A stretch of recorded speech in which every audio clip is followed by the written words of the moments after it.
You're listening to Snuff Magee and Friends. Irrelevance in the Dungeon. Snuff Magee and Friends. Here we go. Snuff Magee and Friends. Snuff Magee and Friends. Snuff Magee and Friends. Snuff Magee and Friends.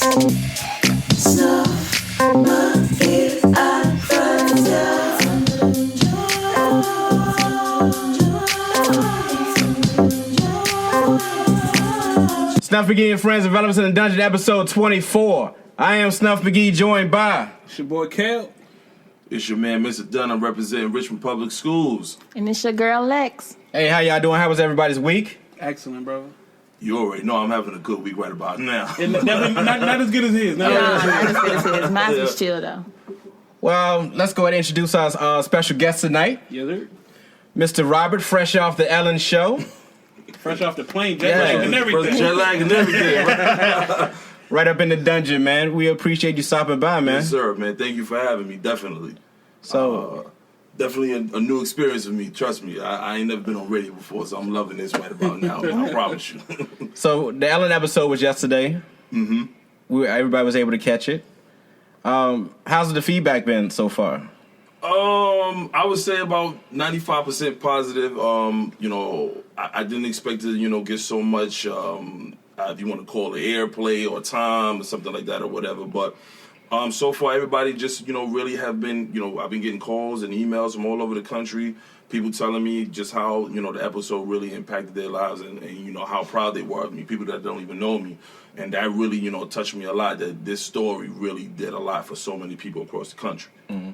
And so right now, what we're trying to do is just continue to keep that energy going. And that's why all the time that I've, you know, done interviews and everything like that, I said, you know, if you've seen the episode, you've seen the show, and it really did something for you, man, take that same energy now and go and take it back to your community and go and help somebody else.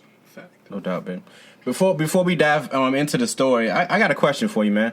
Like, when you on a show, like, was it something in the air? Because, like, you was grabbing your face for a long period of time. I don't know, like, was it, like, was it real dusty? Is it dusty in California? A little dusty, but that wasn't, how do I put it, man? It was like, you ever got, you know, smacked in the face with something and you said, oh, man, I really just got hit in the face just now or whatever. But I really wanted to see, like, the Pursuit of Happiness eyes. You wanted that good Will Smith. Yeah, I wanted to get glory to I'll put it to you this way, and this is the part of the show they didn't show. Like, once they cut to the camera or whatever, like, they call my wife, because my wife had the good ugly cry. If you saw her, like, my wife had that good...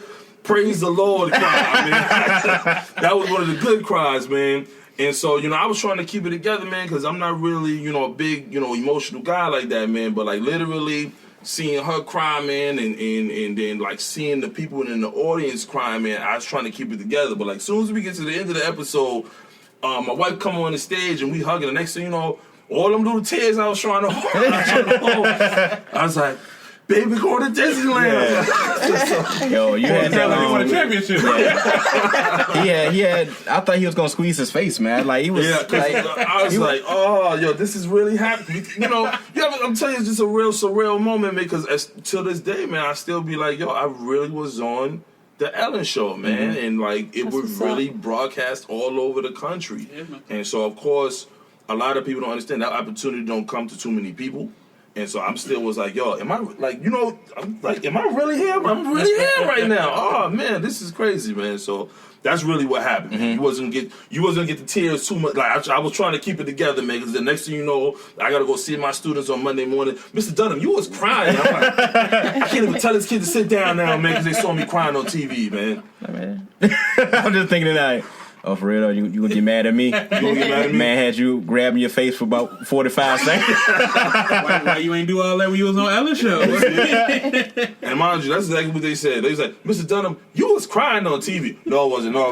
That's not what happened. That's not what happened. You did not see that. Yes, I did, Mr. Dunham. I was like, all right, so what? I was crying. I was got happy. him. Leave me alone. Got him.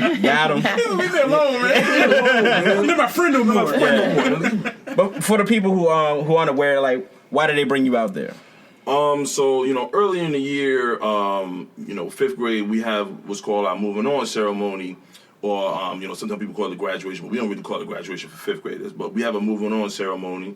And, I saw, some of my male students was looking kind of crazy the day before, and I was telling them, I said, yo, look, man, y'all look kind of crazy, bro. So, I can take you to the shop right now so we can get it straight. And they's like, no, yo, Mr. Dunham, we got it. I'm going to come here tomorrow fresh. I said, you sure?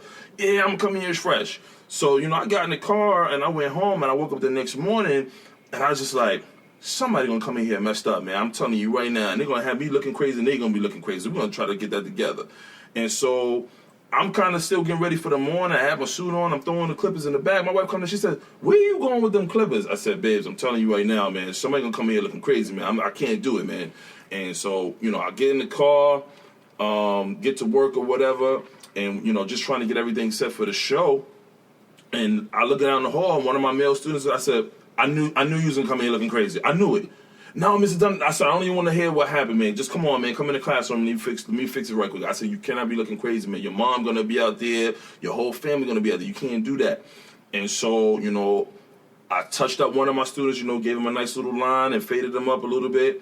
And then the next thing you know, another one, that same one that was in the group, he looked crazy too. I was like, so the next thing you know, I'm just literally like, you'd have thought it was the barbershop for a minute, man. Like, we was like, like the movie, the barbershop. And I'm just tightening them up. And then the next thing you know, a couple of my colleagues came by. They was like, yo, Mr. Dunham, can you take another one? And I'm like, all right. And so, one of my colleagues, Ms. Randolph, she teaches 4th grade. She just happened to pop in the room and caught a couple pictures or whatever. She didn't tell me what she was doing. She just came in the room. Yeah. And the next thing you know, I'm sitting in the classroom. My phone is just going crazy. I'm like, what's going on? And I look, and then the next thing you know, I get a call from my. She says, babe, you all over the internet right now? I said, what are you talking about? And then Ms. Randall come in the room. She said, I snapped a couple pictures of you. I said, when you did that? And she showed me the pictures. And then the next thing you know, the story just kept kind of going and going. And I got a call from CBS 6. They came out to interview me and just to ask me why I did what I did and stuff like that, because they, was just looking at stories like random acts of kindness or whatever, and that's literally what happened. And so, the next day after, all of that stuff had happened or whatever, that's the day before school was over, my assistant principal, we in the cafeteria. I'm trying to clean up my room. We in the cafeteria, and she come in the cafeteria all mad. She come in, Mr. Dunham, come here. I'm like, yo, how do I get in trouble the day before school is you can't get in trouble for this. It's not possible, man. She's like, nope, come with me to the office. And so, I went to her to the office. I still like how the kids look when he getting in trouble and he trying to figure out what's going on. Like, yo, what did I do? I'm trying to figure this out. And that's literally me walking behind me. Yo, what did I do? So we get in the office. She said, you got a call online too. And I'm like, a call? Who calling for me? She says, the producers from Ellen is online too. They want to talk to you. I'm like, listen, man, you going to wait till the end of the year to try to pull a prank, man? I already seen this one coming, so you ain't going to fool me. She said, I'm dead serious. And I picked up the phone, and it was them.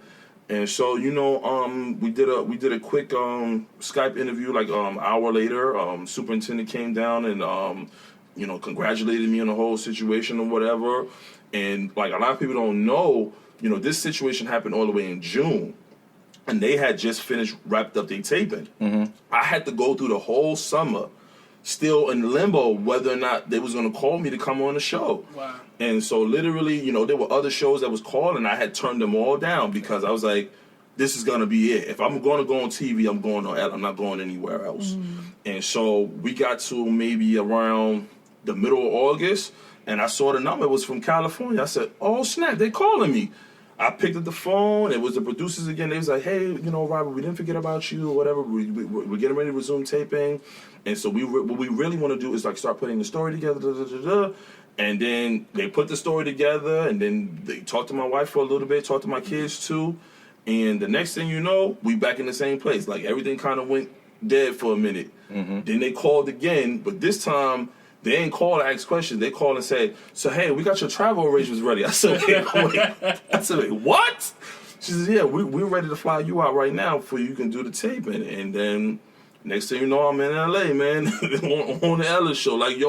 All of my face, like you said. And that's kind of how it happened, man. So, I'd have never thought that little small act of kindness that I showed a couple of my students would have turned into all of this, man. But, I'm eternally grateful. And it's like a lesson for people to understand, like, what a good deed, how far a good deed can really take you, man. So that's really how it happened, man. Ain't no bells or whistles, man. I just did something that I would have normally did anyways. So how your kids reacting to this? That's a good question. All right, you want to know what's crazy? Your students and I guess your actual kids. All right, let me start with my kids because these the ones. So like now, my two oldest daughters, because one of them is in high school and the other one is in middle school. They walk around with a little extra swag now. Like, see my dad, he's on TV, and then putting it on Snapchat and everything. And so they came up, they said, "Daddy, they was talking about you." I was like, "Oh, they was talking about me." What they said? They was like, "Yo, no," they was just saying how the story was so cool, and they couldn't believe that was that I was their dad and the whole nine and stuff like that or whatever, man. And I really I just like a lot of times I do stuff for my kids to be proud. Mm-hmm. And so when all this stuff was happening, I said, "You guys proud of your dad?" I said, "I want you to know I did all this stuff thinking about y'all. Just realize that everything I do, I'm always thinking about my kids." So that was with them. Now with my students, man, these kids, man, I love my. Don't get me wrong, I love my students, man. They're crazy sometimes, man. Mm-hmm. I came back, "Mr. Dunham, you are rich." I was like, "What?" I said, "What are you talking about? We saw Ellen gave you 2 checks. Look, you are rich. Why are you still working it?" I was like, "Yo, listen, man. Y'all don't know nothing about money. What are you talking about, man?" But like that was a whole concept. Like they was like, "Yo, we saw you on Ellen, man. We thought that was really dope." Mm-hmm. And it's like so crazy that we have a teacher like you that works here. Mm-hmm. And I was just like, "Listen to me, guys. All of this stuff is really big. I'm enjoying every moment. I want you to understand something. I'm here for y'all." No doubt.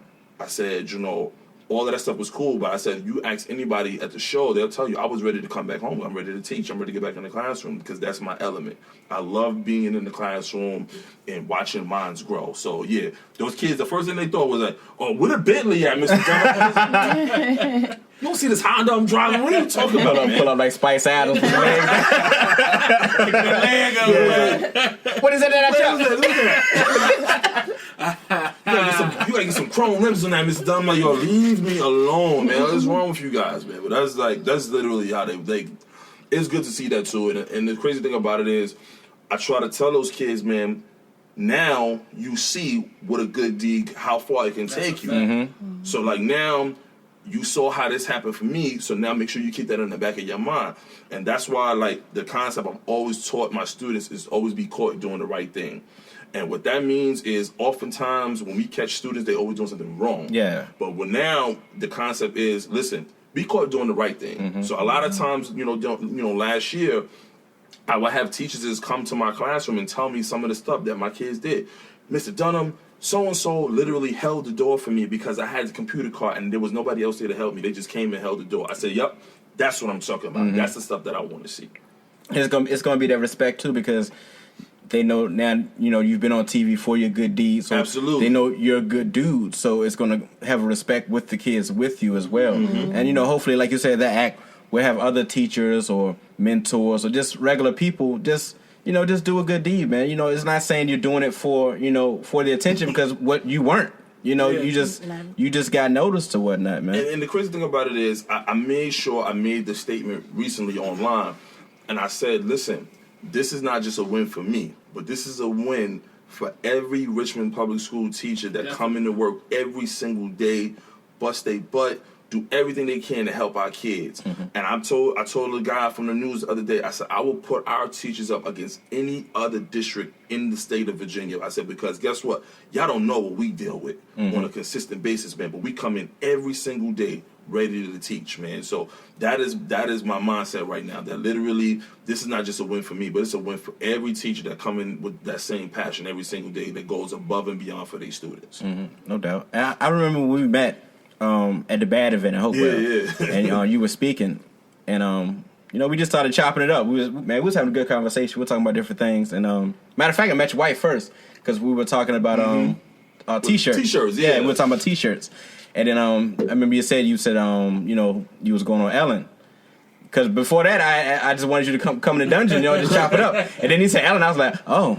We don't need no more, man. Now I'm gonna be real. Can I be? I'm on the Snuff Magee show, so I gotta be real, right? Just so you know, when I told you I was going on Ellen, that was straight faith. Because I never got no confirmation that I was going. Yeah. I had just already envisioned myself on the show. So I said, I'm going on Ellen, dude. So I don't, I can see you after that. Yeah. But even then, like, they never really, like, fully gave me a confirmation that, hey, you was going to be one of the guests. Yeah. And so I just still was, like, fully believing that was going to happen. So I never backed out of that. And, they kind of gave me strict instructions from the beginning. They was like, yo, you can't do nothing. You can't do no TV, no radio, can't do anything. And so in my mind, I was like, I didn't want to do anything to, kind of jeopardize that opportunity. Not because, like, once again, not about no money situation. I was just like, it is a huge platform to get the story out. It's like a confidentiality that you're doing. Yeah. So I just had to go through that whole little scenario. But look, I'm here now, right? Yeah. I remember I was like, yo, you going to LMA, yo. She gonna take care of you, and like you on here, you like, oh, I was like, yo, if she heard about you, it's like she respects you and she like what you're doing, and she you know what's take crazy? care of you. You know how many people have said that to me? Like when everything was going on, it's like, oh, you going to Ellen? She gonna take care of you. I'm like, then I'll go on the show and then nothing happened. Right? I'm gonna come back and I'm gonna be mad. Like, you see what happened? I told you this. But that's why I never kept that mindset, man. I more so said, if it happens, it happens. If it doesn't happen, I'm still good. Because guess what? I have the best job in the world. So I didn't really think about it like that, man. But definitely, I feel a little bit better now that it did happen. I feel a little bit better that it did happen, man. Being the 80s baby that I am, me and Kel talked about it the other night. And I seen that you said you went through Beverly Hills as well. And, Snuff Magee goes to Beverly Hills. I'm the fat Axel Foley of that joint. I'm rocking the Detroit Lions joint. I got the soundtrack blasting. Yo. Mind you, that is actually one of my favorite movies. My wife will tell you that right now. I think I just watched that movie like 2 nights ago. At 4 o'clock in the morning, I just watched that movie. And so I look at it like this, man. It's definitely a different vibe out there. I tell you that. And it's crazy too when you get to go on a different side of the country and see people in their element, man. It's just like kind of weird, man. And so when we was out there, we was just kind of walking around. I'm like, oh, so this is Beverly Hills. And so when we had a driver, I had a driver, and so we had a driver. Shameless plug. Yeah, I had to put that in, And so when we had the driver, he was like, I'm going to show you my town. You're going to love it. And I was like, all right, cool. And then he took us to Beverly Hills. And, like, the way he was explaining it, I was like, oh, yeah, you gotta have some money to live out here, man, because he was like, as you see, we're going to each part, and there's a different tree for each part. I said, what are you talking about? And we were driving. He said, look, that is an oak tree, and this is this tree. And I said, oh, snap. They really do have different trees for different parts of Beverly Hills. I'm like, yo, I said, okay, I can't live out here, man. And then, the people was out there running in the middle of the night. It was like 11 o'clock at night. People still running out there with their dogs. I said, you are brave. Yeah. That's crazy. I'm just tripping on the fact that Michael Blackson was your driver. Yo, facts. That definitely was him, man. I promise you. Yo, tell me. To show you my country. Nigeria or Beverly Hills? Beverly Hills, man. Coming to America on point, man. Tell us about your educational background, man. Where'd you go to school? So a lot of people do not know this, and I tell this story a lot because it's very funny. I actually started out in criminal justice, man. That was actually my degree. When I went to college, in New York. I was at St. Francis College in New York. Before I went there, though, I was in junior college. I was still playing basketball. Still, you know how everybody got that little hoop dream. So I was playing junior college basketball.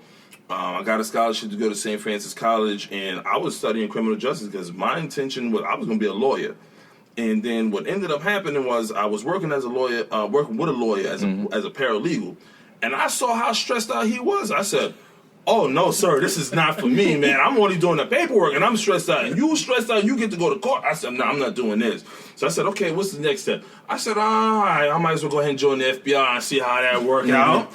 And so, I went to, try to get in the FBI, man. I found out that process takes like 5 years. I said, okay, this is not going to work out. And I said, okay, I'm going to try to be a cop. And so, crazy thing is, I passed all of the tests for whatever, but I guess they didn't want me, so I was kind of back to square one trying to figure it out.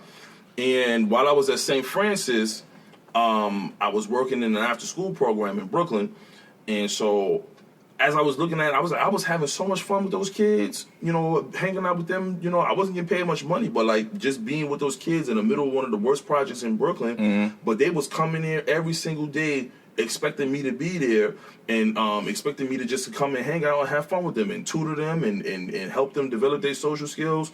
So like I just decided to make a change right there. I was like, you know what? I'm gonna be a teacher, man. That's what I'm gonna do. And so I changed my degree. At St. Francis, I went from criminal justice, even though I had already graduated. I went from criminal justice and I switched it over to education. And I never forget it to this day. The president of the education department at St. Francis, his name is Dr. Giaquinto. If he ever listened to this show, thank you, sir, for everything that you did for me that day. He literally, he saw me teach a lesson one day, and he grabbed me to the side. He says, "Let me tell you something, man. You got it. You're gonna be a great teacher, man. You just can't fall off." And the next thing you know, my wife is pregnant with twins. So that kind of put a break on me going to school. And so we moved here to Richmond. And I had to wait a year before I went back to school. Then I transferred over to VCU, finished up my degree there. And then right now I'm at Liberty University about to get my master's degree. I'll be done in about 4 more months. Okay. So that's just a couple of things I'm doing. And then even now I got people that's telling me I should go back to get my doctorate. So if I come back on your show, it's Dr. Dunham, not Mr. Okay. Dr. Dunham, period. I'll write your prescription, I promise. Maybe we need to talk after the show, right? Yeah. So like working with inner city youth, like how was stepping into it the first time? I keep this philosophy, and a lot of people don't understand what I mean by it. I'm good in any hood. And what I mean by that is that I can go to any project, any urban area where it's a rough neighborhood and still feel comfortable. And the reason why is because I'm on a mission when I'm there. I'm not thinking about you. I'm not thinking about any of the stuff that's going on. I'm trying to find these kids, man, figure out what they're doing. How can I help them? You know, what can I expose them to something new, give them some type of new experience, man. So at first, when I first got out there, a lot of the kids I had already known because I had worked with them as a behavior specialist when I was at Albert Hill. And so when I actually started more so involving myself even more inside of the community, it was either I knew a kid's brother or his cousin, and then they'll say, "Oh, he right up the street." And then the next thing you know, I started hanging out with them more and more. And so what I started figuring out is that these kids sometimes just really need like that one person to come and believe in them. And it's a funny thing about that. Like that one person that comes along and says, "Man, you got a gift, man. And I'm going to do whatever I can to help you bring that gift to pass, man." And then once they find out, man, yo, this guy's for real, man. Yeah. That's what changes kids' lives. People don't understand that, man. When you make a promise to a kid and the kid's hanging on to that promise, man, you got to make sure you come through with that promise. So I don't never tell any of those kids, my students, any of the kids I work with, I never tell them something that I'm not going to do. So everything that I've always tried to do, you know, whether it's with my nonprofit or anything I've ever done, I always told them I'm going to do it. So even with the Ballin' After Dark situation, right, I came that one time, but because I loved it so much, I said, "You ain't going to have me come be a speaker." I said, "I'm coming every time y'all have one," just because these kids are phenomenal kids, man, and they need some strong, positive male role models to come and give them some, some encouragement, man. I liked how I seen you when you was working with him when y'all was playing ball out there. I was ready to come in and just drop 30 on him. That's just what I do. At any time. You think you was ready to? At any time. But at the same, I seen how he was working with the kids, and I didn't want to interfere with that. But at any time, you want to take that L. At any time. At any time. Knees be hurting. Snuff was like that guy that averaged like 2.5 points a game. Now I'm not LeBron Ball. No, Snuff Harden. That's a guy, man. Snuff Harden. Snuff. Yo, he the old guy that come on the court with them high socks and you still got the hook shot. He come on this show. I'm gonna show you something. Let me show you, Uncle Drew out there. I'll show y'all something today, man. But it's fun with the kids, man. Like they having a great time. And I'm a kid at heart, so I'm having a great time too, man. And I realize a lot of kids, man, they don't have that just that male figure around them. Yeah. And you can tell just by talking to them, they're not used to that. And I just like being around it, man. I'm gonna check it out tomorrow. It's going down again. I'm not gonna lie. I got a lot of stuff going on tomorrow, but I'm gonna definitely try. Even if I'm late, I'm gonna try to swing by. With that being said, 30. Now, just for the record, I want to make sure we get this right. If he come out here talking about dropping 30 on me, I'm telling you right now. What do we say? No, I have me and one of the kids there. We got a little personal vendetta going on. Oh, okay, okay. He took his angles last time. Well, he took more than that, but but he has you. Took his spirit, took his pride. Yeah, he got the lungs. He got all that, man. It takes a big man to just admit when you're wrong. He wasn't a big man that day. And look, he got me, dog. And ankles was being laid on because they were swollen. The thing about it, he was telling me about it. He was telling me about myself, so. Yo, Snuff was the little brother that day. When the little brother said, I'm gonna tell mom. Watch. I'm telling mommy on you, man. But when you start getting too tired, that's when you just start coaching. Yeah. Well, come on in, man. This is what you need to do. It's a method. It's a method to it. He turned into Phil Jackson. He's like, look. At least I'm on Doc. Hey man, can I get Doc? Hey, what did you go out there and do? I want to trade office. Someone piss me Austin. I want Doc out there, man. And look, tell me about Be the Change RVA, man. Yeah, so Be the Change RVA was just it was an idea that my wife and my brother we was kind of just chopping it up one day, and so when all this stuff was happening, I was like, yo, how do we keep this stuff going, man? Because I got a whole other group of kids that's coming up behind me. They're gonna need the same help, man. And I don't want it to fall apart. And so we decided to start the organization as a way to continue to help mentor kids and also to just provide different types of services that they may need for free. Mm-hmm. And oftentimes people don't understand that. When we say we're a non-for-profit, we are non-for-profit. Any money that's donated or given to my organization goes right back into the community. And so that's just a warning to all you other little non-profits out there that think y'all non-profits and y'all holding on to that money, man. Hold on. You was not going to Suge Knight on Snuff Magee, friend. The IRS. They want to check. They want to check your bucks, brother. So I thought you was from Brooklyn, man. You go Brooklyn, you a Brooklyn Suge, man? If you want to be with a non-profit that ain't holding money, you want to be a non-profit that's really giving back to the community, come to Be the Change. Be the Change. I promise I'm about to use that, yo. That was actually dope. I'm about to use it. Oh, we can cut a commercial after this, man. Yeah, I need that.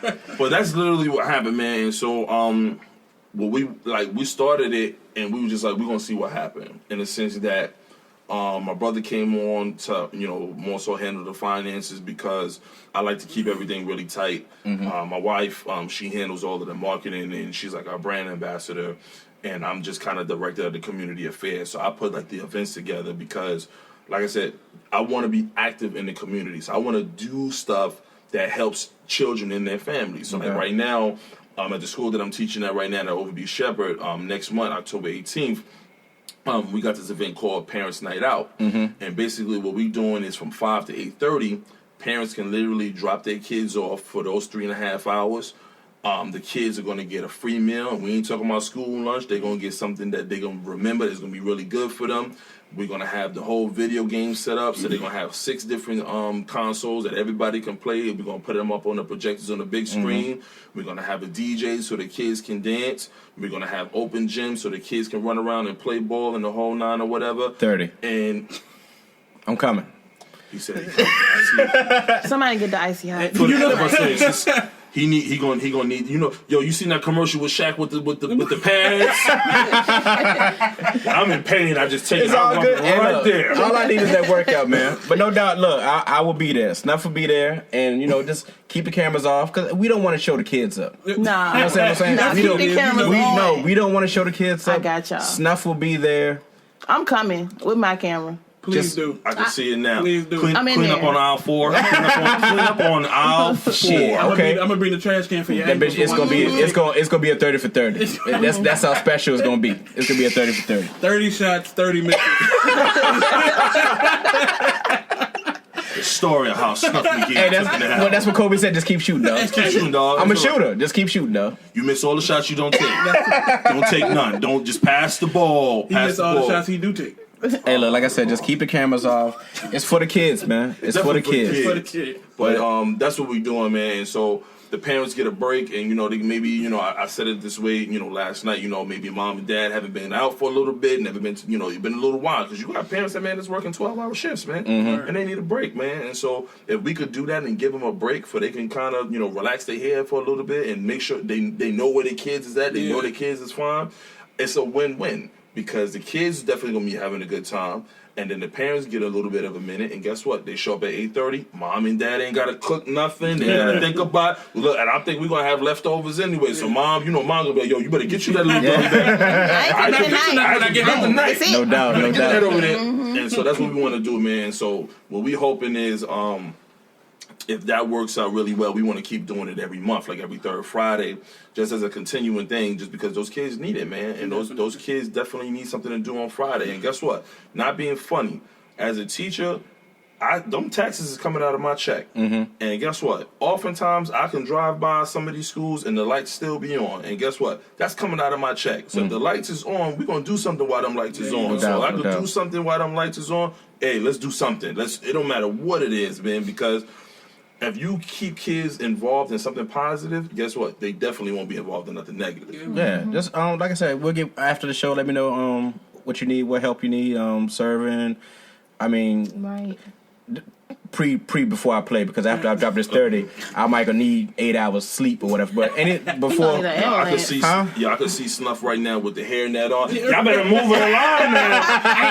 Ain't no more. I ain't no time for this now. I got a game in 10 minutes. Yo, ain't you the guy I just dropped 30 on? Listen, that's why you're not getting on macaroni and cheese. You gonna get these I mean, if somebody do cross me, yeah, they getting a small piece of chicken. Best believe that. Remember that. All right. See if you this the only chicken y'all got. Listen, you better take that chicken and move it on. You got it. That's what chicken. Man, yeah, man. But like with this, I guess, would you call yourself like a local celebrity now? Like, has anything changed since you've been viral? That word for me is a little difficult for me to use. Celebrity. I don't really like that word because it gives an indication that I'm above or I'm in a different status or something like that. And I keep trying to tell people I'm just a guy. That's it. I'm just a teacher from Richmond that love to teach, and I just happen to do something great. Now, if you're asking me if people recognize me a little bit more, absolutely now. So, like, now I go on Walmart and be like, ain't you that guy that was on TV? I said, yeah, that was me, definitely. And so, like, now it is important now that literally I'm very mindful of everything that I do now. Because especially when you start going viral and you got the eyes on you and stuff like that, people are watching every little thing that you do. And I'm glad that because I live a very clean and regular life, like I tell people, you can only find me 3 places: work, at the house, or sometimes at the gym. As you can see, I have not been to the gym in quite a while, but I just be on talk about that another day. But just saying, I'm the same guy, man, I was before the show, and a lot of people don't understand that part. Like, I'm the same guy. I would be doing this, what I'm doing right now, if I never was on Ellen. I would still be doing it. So if you want to consider me a local celebrity, that's cool. I won't disregard it, but I'm more so, if I was to give myself a title, I would say I'm an advocate for kids. No doubt. That's what I would say. Man, we appreciate you stopping by, man. Definitely. I'm definitely trying to come. We got to give for you as well, man. This isn't an Ellen show, but we have a Snuff Magee official. Oh, that's the official Snuff Magee. Oh, that's the Snuff. Yes, sir. What? Yes, sir. What you saying, man? Yeah. The official Hold your face. Hold your face. Hold on. I got you. Wait. Hold on. I got you. Hold on. The key word. I got you, man. Hold your face, you brother. Also, I got you. That's what we do now. That's what we do. No, this. But is yeah, dope, yo, man. it's Snuff Magee and friends, man. I consider you a friend, man. You're a good dude. We was keeping in contact. This is dope. Don't worry, this ain't gonna become a gym shirt. I promise you. So I'm gonna wear this with something. I'm gonna wear this with some fresh Nikes or something. Mind you, everybody gonna say, yo, why you got a dude on your shirt, man? Yo, chill, bro. That's so many questions, that's bro. my man. Just let them know. When they ask about, they say 30. You want me to say I dropped 30? I dropped 30 on this dude right here. Let me tell you about the tragedy of Snuff. Hey, kids, want to hear a story? You know what? We filming this now. Yo, when I come, I'm telling you right now because I already know what's gonna happen. You think I got a lot of views on YouTube? I'm telling you right now. I'm going viral, man. Angles, you gonna go viral, right? I'm going viral. Yo, I'm gonna bring the ice packs. Y'all seen the commercial with a guy? There's a big guy, and like you do something stupid, and he just start cracking up laughing. Yo, I promise you, that's gonna be the new meme. Snuff Magee gonna be on the floor, and all the kids gonna be like. It's gonna be the VA. What's my man? Cream Bigums up this joint, man. I'm coming in there joint with the shorts, the high socks. We getting it in, man. I can see it now. He gonna cry in the car. He gonna cry in the car. I ain't gonna hold my face though. Shots fired. My God. Guess what? When you get dropped 30 on, you don't want to hold your face. Huh? Your face will be on the floor. Nah, my head up high. He can't even put his face. He gonna have to do one of these. You know how to Hey, look, we filming this. We filming you have this. to do one of those, man. I can see it now, man. We gonna film this. All man. the kids gonna come. Yo, it's okay, man. It's another game tomorrow, man. Nah, they gonna be like, man. Come on, man. How this big dude got lungs like that, man? This dude like 23 25, you know what I mean? He wasn't with me shooting in the gym, man. I'm every day. I had went to work today. You remember I was at work and then in my steel toes. I had the work boots on. Yeah, man. But yeah, like I said, man, appreciate you coming by, man. Absolutely, man, and definitely I appreciate definitely what y'all are doing here, man. I love the show, man. I've been listening to the podcast, man. You guys are crazy, man. Definitely crazy, man. And like, put it this way, sometimes I'll be listening to podcasts at work when I'm not supposed to be doing it or whatever, and I'll be having this big crazy smile. They'll be like, Mr. Dunham, what you laughing at? None of your business. Don't worry about it. I'm laughing at the fact that I got to call your mama later. Be quiet. Yeah. Leave me alone. But nah, I definitely appreciate, y'all letting me be here and being on the show, man. And definitely, man, anything y'all ever need from me, you already know, man. Just let me know. I appreciate it, even brother. right now, y'all said y'all need some different mics or something like that or whatever, man. Inbox me, man. I definitely got y'all, man. That's something I want to throw into the show, man. Like I said, you learn as you grow, man, and we having a lot of fun doing this. Absolutely, man. I can tell, man. I definitely can tell, man. We had some dope guests, man. Like I said, it's Snuff Magee and friends, man. Everybody on the show, I consider a friend. Except for Lex. Yo, on the show, bro, just let him have it. So disrespectful. That's all right. But before we go into the dungeon, Lex, you got a cake class coming up. Tell us about that. Yeah, so I got Caking It with Lex, of course. And this is October 6th. Mm-hmm. It's going to be off Genital Road in Courthouse at Edible Kitchen. And we're going to learn how to make a witch unicorn cake since it's so close to Halloween. Witch unicorn. Yeah, everybody loves witch unicorn cake. Yes, because it's like a unicorn craze right now. Everybody loves unicorn cake. So I decided to. Yeah, I turned into a witch. Okay. So I'm sorry. So, sometimes I be confused. No, it ain't just you. Is the witch riding the unicorn? Is that a good question. That would be dope. That would be even dope. That would be dope. Yeah, but people not coming in, like, beginners not coming in learning how to make no witch driving a unicorn. Mm-hmm.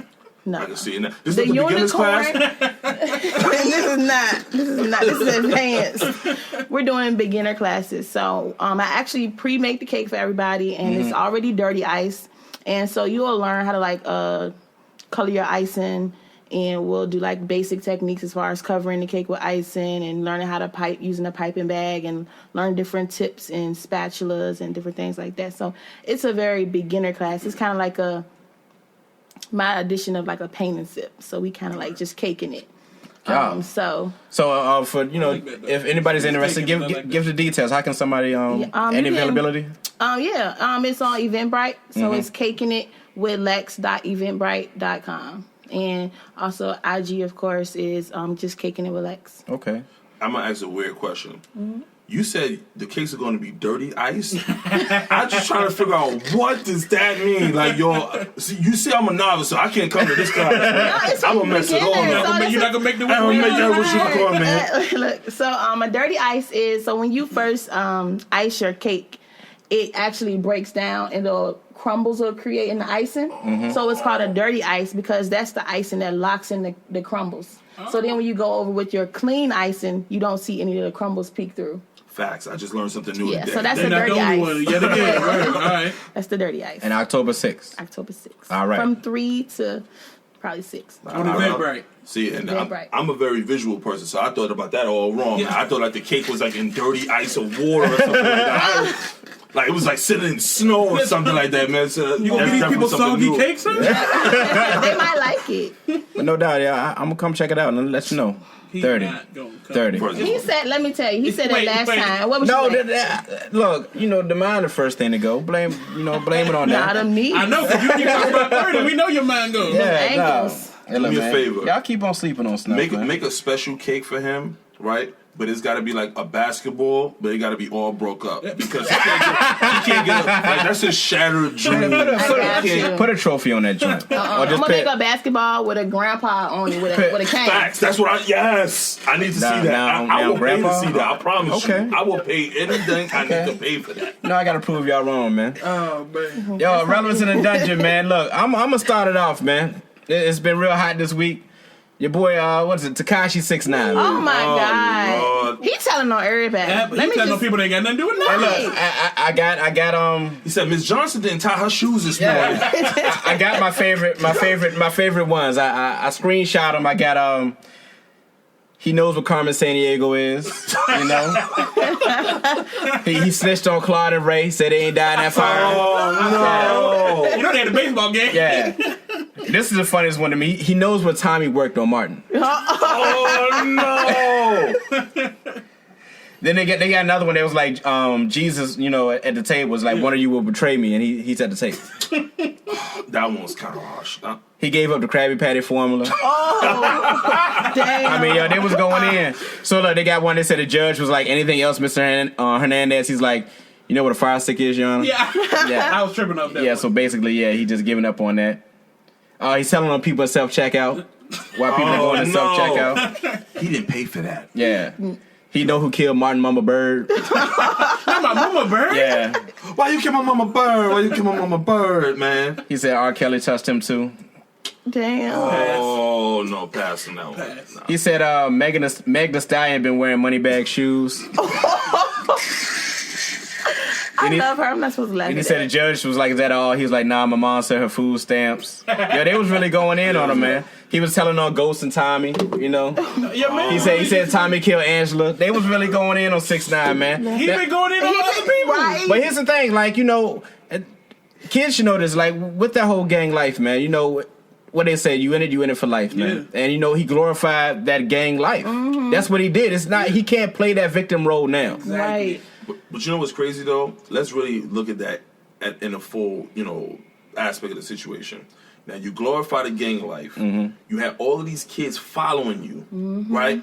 And so now the heat is on. Now you got to tell because you don't want to go to jail. But you have literally created a culture of gang life for kids to follow, and now you want to get out of it, man. That's the only thing that I have a problem with. I know we all make mistakes, man. Yeah. But that one, I was just like, come on, man. If you gonna go down, man, go all the way take down. your L. Take You your did L, it. man. You did it. Take these 20 years. I never liked brother. him though. Like, Yeah. I always felt like he was a culture function. Like, I mean, from day that's the one. thing. It's like, if you want to live that life. Don't play that role like, oh, somebody made me do this, made me do that. Because, like you said, this is how you built your persona. This is who you are. Who you wanted to be. And Yeah. the weird thing is, I'm from Brooklyn, and so when I would come back to Brooklyn, and I would hear the stories of some of the stuff that was going on out there. I was like, "Who's the king of what?" And I would see the kid. I'm like, "The kid with rainbow hair." Oh no, I quit, man. I'm not coming back here no more. So he's man. Brooklyn raised. He's from Brooklyn. So That's what he said. y'all got to claim that. I got to hold that. Yeah. I gotta take the L on that one. Oh, you gotta hold that. If you got Biggie, you gotta take him too. You gotta take him, dog. That's crazy. Now 50, did you see the 50 of the Breakfast Club? They was Yes. like, Don't call me. he said, "Don't call me." No, never mind. Not more Mind than you, low. didn't they just have a song, Get the Strap? He said, Yeah. we can't play that no more, brother. No getting the strap out here, man. But yeah, man, I feel like he's got to own all that, man. I guess now is what, witness protection. That's what's going down. Who I not thought gonna he notice? was They got still rainbow hair. I'm gonna know He that's you. got what they gonna remove all his got tattoos all over his tattoos? Or he face. gonna wear makeup every day? I'm He confused. gonna go to jail and he no. gonna be in there with the rest of the rats. I'm assuming does he still have to do a bid, or is he I thought trying he to? had 5 to 10. Yeah, I think they dropped his joint down to like 5 to 10 or something like that. But you know what? Oh, he gonna get So time he's served? still He gonna get that trying to time tell to served. get He gonna less be out, time, man. but he just need to take that 5. He telling everything. He put Cardi out there too. Cardi Yeah, and what Jim Cardi Jones. gotta do anything? He told Jim Cardi Jones actually and said Jim something. Jones. He said, like, "Nikki, I love you. I'm telling him Cardi right now. I got you. I'm telling him I mean, right now." Nikki retired though, so it's like who cares? I mean, she announced it. I'm gonna stay out of that Me one. too. I'm gonna stay. I mean, that was like the Paul Pierce thing, when yeah, they don't love you like that. I like it. That is hilarious. They don't love you like they that. don't love me You like ain't that. Kobe. Yeah. You thought she could get a tour, like, or appreciation things or You know, whatever? farewell talk. Get out of here, man. And you can hear it so loud, and they don't love you like that. You know that hurt his heart. So you ain't That got hurt my. worse than that stabbing. So son. you ain't got my gold watch. Oh, I was gonna say that. I went too far. I think you went too far. I'm a Lakers fan. My bad. The views of Snuff Magee do not represent Robert or anybody else at this table. The views But on this show. Yeah, just gonna say the whole thing. with seeing how Paul Pierce is, I can see how that went down. You can see why somebody. Just might like wanna do I can see how 50 got shot 9 times. The comments Yeah, made. I can The definitely. Comments made by Snuff Magee does not represent Robert Dunham. So you or fit any in. of his- You fit in well. He got a disclaimer. Any of his entities going forward. Brother, you're in the dungeon. And I'm honest with you, this is mild. This Yeah, is it is very, very This mild. is a mild dungeon. Very mild. Well, yeah, he got to take that L though. But it's still the same thing. You make your choices, man. Or like my mama used to say, you made your bed, you gotta lay in it, man. Just go with it, man. It's better to do that than to run around and say, I'm telling on everybody. Everybody. Mind you, there's probably so many people, man, that was thinking about it. It's like, I don't think I should do nothing in front of this guy, man. I seen another one that was like the only rappers left after this gonna be Common and Chance the Rapper. I was like, I dang. seen one. It was Rachel Dola's out. Yeah. I too am a non-trade blood. Hey, look, that means me so wrong, but I be dying, Yo, you know what he man. remind me of? You remember the movie Get Rich or Die Trying? And he come out the car, man. He goes, man, yo, he just keep moving around in that back seat, man. I don't know what's going on, man. He's like, it's like when I'm right, I'm right. But I could have been wrong, but I'm still right. And I could be wrong about this one, but I think I'm right. You gotta know who you hanging out with, man. Yeah, So, man. all them guys like, I knew it, man. Yeah, That's man. why what's his name? Even Snoop Dogg commented on it. Snoop Dogg been on it. What was Snoop Dogg And saying? Martha Stewart commented on the Snoop Dogg's comment Yeah. and was like, she ain't even snitch. I mean, I'm about to say Martha Like, didn't snitch. Yeah. That's why she went to took jail. her L. Yeah, she took Like, that L, man. Yeah, she took Martha that. I mean, she's not from Brooklyn though, right? I don't know. What I don't know. Martha. Yeah, I mean, it might be a Brooklyn thing, man. Oh, snap. Once again, That's these comments made by Snuff Magee and friends No, do not just represent. Snuff. No, no, friends. no. He taking that L by himself. No, it's Snuff and Friends. Nah, Everybody. he about to try to Tekashi All- us. all Hell for no. one. You know what I'm saying? Yeah, we ain't going down with you, nigga. First of all, do You on your own. Mind you, this is not do even- not put Snuff and Tekashi together. We're talking about him, but we are not synonymous. He's trying to pull us Here all go. down. Hell 30, no. 30, Now that's what he was looking at. He was looking at. He's like 30. 30. He was probably looking at 30 days. And he told all that, man. Like, yo, Tekashi, you better tell everybody you can get these 30 years, man. 30? I am not Snuff Magee, man. I'm not doing I just can't believe he gave a Krabby Patty for me. I mean, all the other stuff I can see, but that's crazy, Man, you man. know how hard it is to get the Krabby Patty for him, man. He would listen, man. Cuz been trying for years. Yeah, Right. Plankton ain't got it yet, He man. probably was in the back washing the dishes. He said, "Look at the formula right there. I'm gonna memorize this." He looked like a character from there, so I can see that. Yeah, I can see that. Let's change it up, man. Did you see Deontay Wilder this week at Walmart singing to that lady? Once again, the comments made by Hello, I don't he want- laughing though. He's laughing. He laughing. You laughing too? I do not want Deontay Wilder coming up here knocking me out. That's a with good point. 98% You know what? Hey, Deontay, knockout. no, win. hey, it wasn't me, Deontay. hey, Don't, brother, it wasn't me. Brother, I love you, man. brother, Deontay, brother. Check this out. This is nothing but jokes, my friend. And I'm not the one who said it. So at the end of the day- Deontay, your blackness wouldn't let you come to the dungeon and do no shit like that, man. Hey, look, hey, I appreciate it. Look, Deontay can sing though. Somebody can sing. Once again, Deontay, this was not me, bro. Somebody can sing. The dude I seen what you did on YouTube, man. Don't come and do it to me. And Deontay wants to kill somebody, so I'm gonna go ahead. And Deontay got to get past Tyson Fury. Deontay wants to kill somebody. Did you see? I'm assuming he got his number after that. After that song, did you see it? What? You ain't see that? He probably didn't get the number though. She was probably embarrassed. She didn't get no number. You crazy? No, they did like a duet. Man, she making him some food right now. They did a duet. It was like the Luther song. What was the song? It was Luther and what's her name? Was it the song from the Wood? Wasn't it?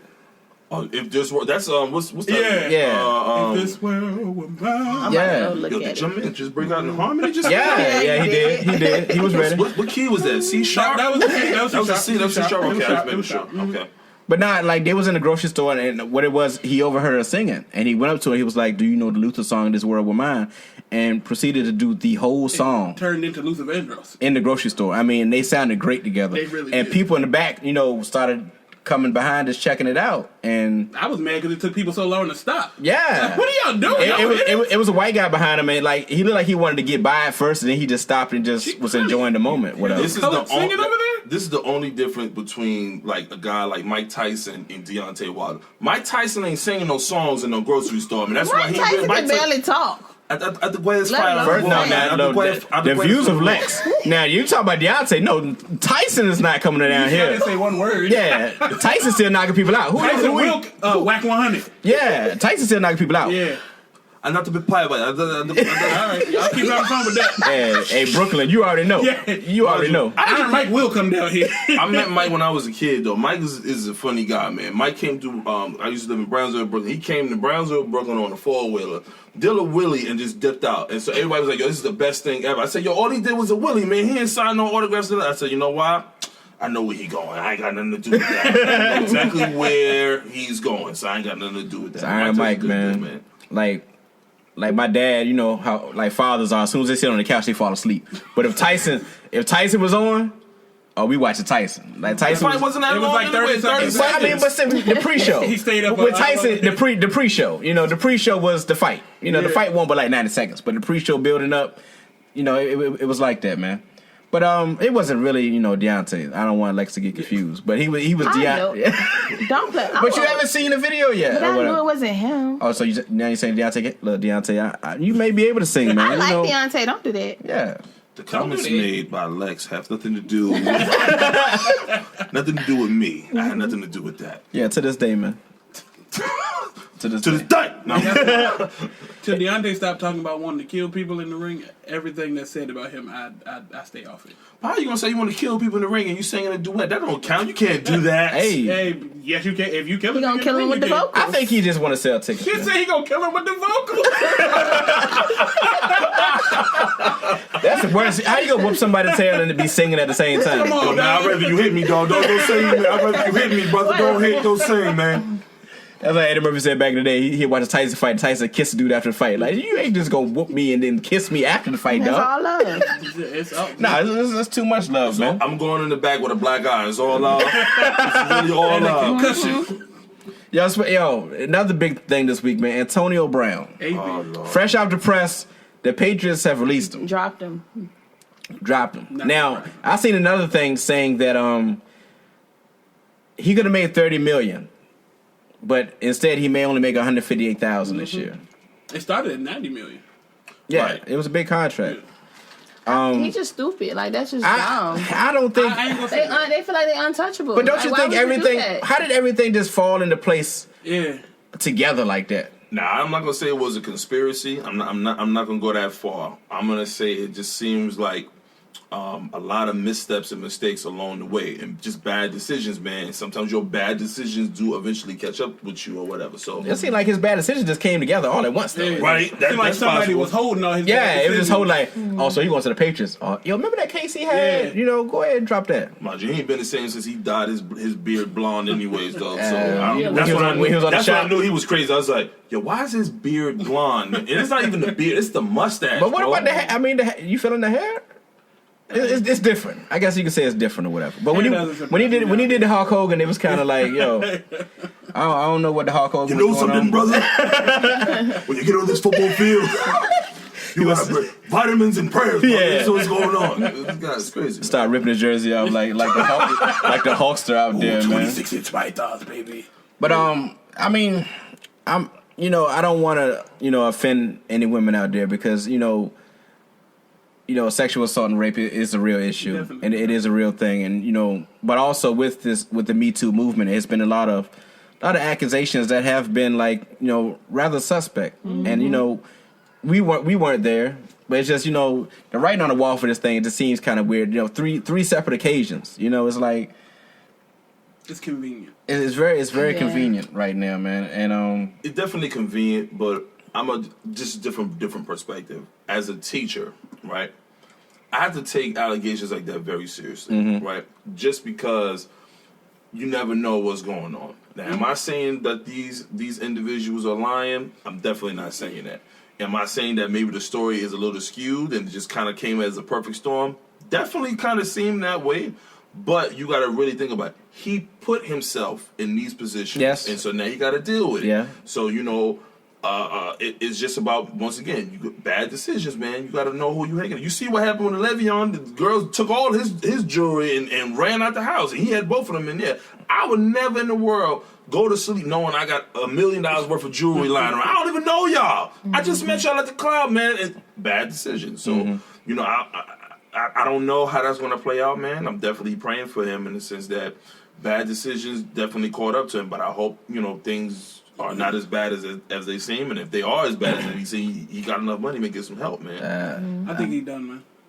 I hope not, man. Like, the talent, exceptional. To me, he's the best receiver in the league. You saw that Sunday. The man can get open whenever he wants. Julio's big. He's a big guy.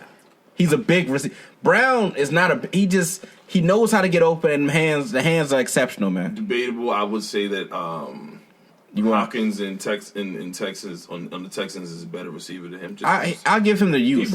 He don't drop passes, but he catches just about everything. With Hopkins, I'll say that he does the most with less. Yeah. Mm-hmm.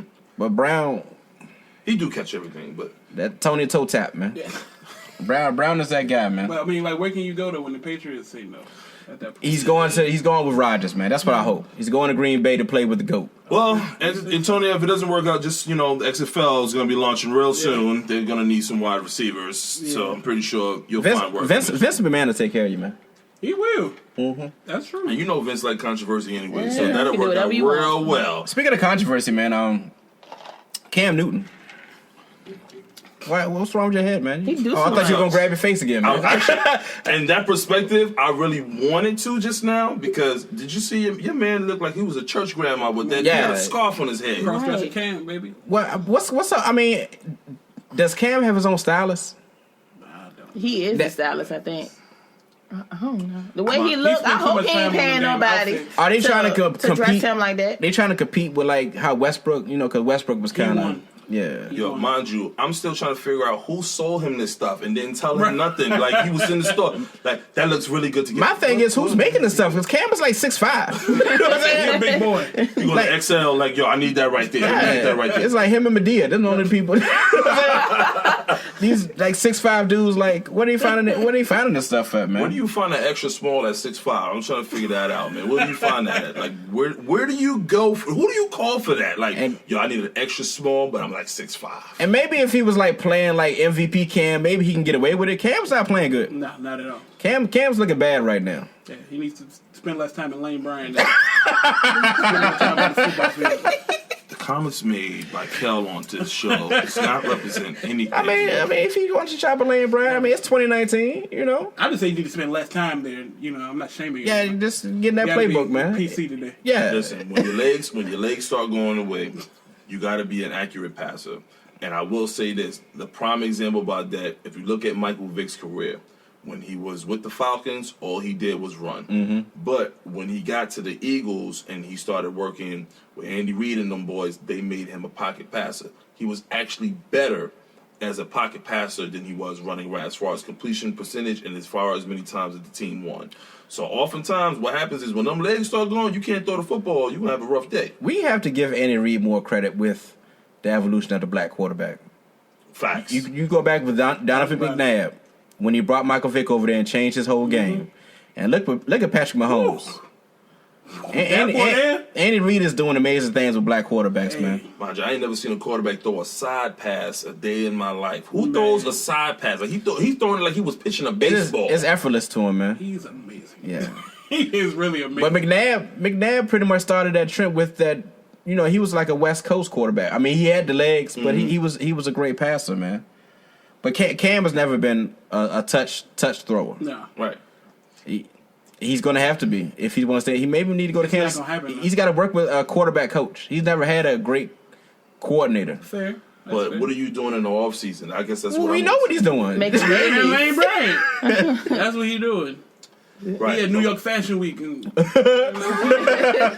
started with plus size models and whatnot.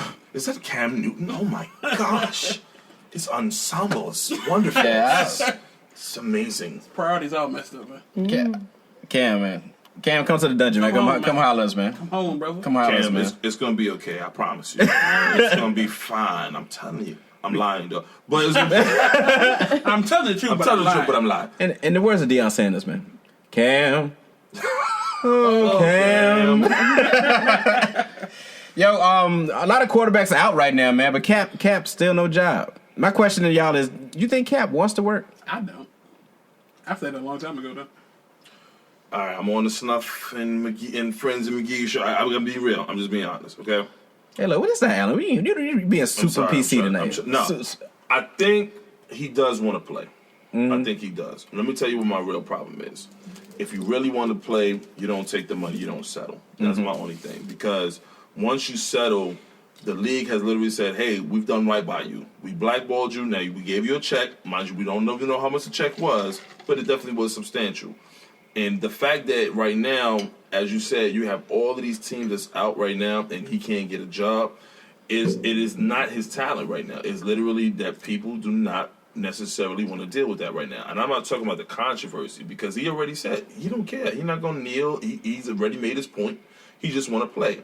So what I'm looking at it is I think it's a little bit of both right now. It's about talent. They want to, like, you've been out of the league for a couple of years now, man. So, like, you ain't really been in full contact. You ain't been playing no game speed. You can work out every day, but it's a difference when you're playing on the field at 100%. They said 2 years is a lifetime when you're out of the NFL. And so I think, more so it's like you ever bought a auto part you find out you didn't need and you can't return it. That's basically kind of how it's going. It's like, we want you, but we really don't need you. And so we're not going to take a chance because you got people like Ryan Fitzpatrick that's still in the league, and he can't throw a lick. He can't throw a lick. Didn't he get benched? Yeah, I mean, but he's been on, like, every team, it seems like.